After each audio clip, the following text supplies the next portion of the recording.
The final two seasons of Persons of Interest, I just spent,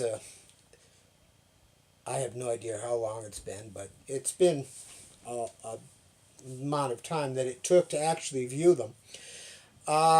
Which sort of leaves me gapping because it's probably been a year since I saw the first three seasons, or actually several years. Because, yeah. Anyways, it's over. And there's, I mean, season four was adequate. I mean, there are tons of mistakes. I mean, they make mistakes upon mistakes upon mistakes.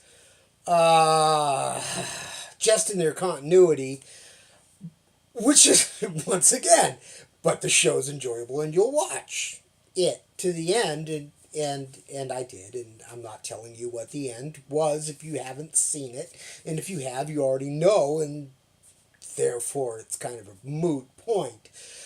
Um, it was an adequate ending. I mean, it is what it is.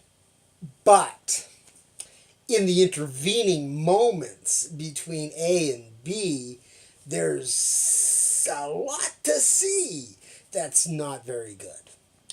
I mean, it's there are points that just like distract, and then there's the vagina monologuing. It's my term for it. It's basically when you got like 30 seconds left on the clock and you go into a 5 minute pour your emotions out and let's have a heartfelt conversation because, I mean, it would be completely unnecessary because if I just did the task that takes 15 of the 30 seconds, instead I'm going to talk for 5 minutes.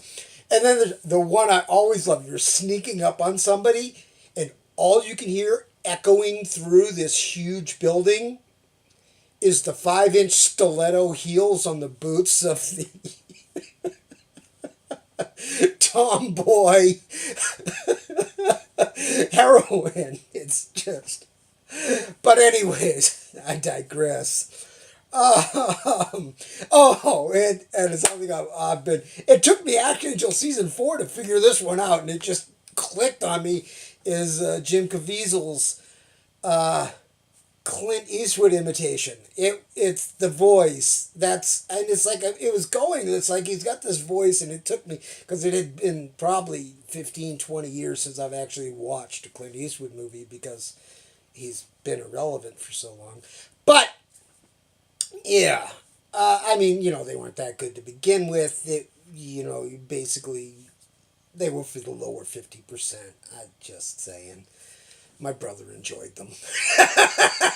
Anyways, the voice, it was just something that got me.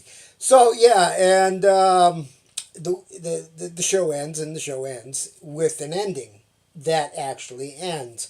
There were hints possible setups in season five for spin-offs.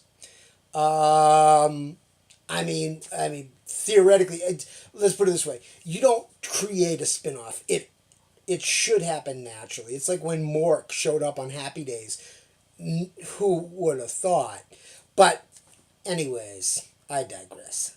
And I digress. Within my digression, it's very digressing.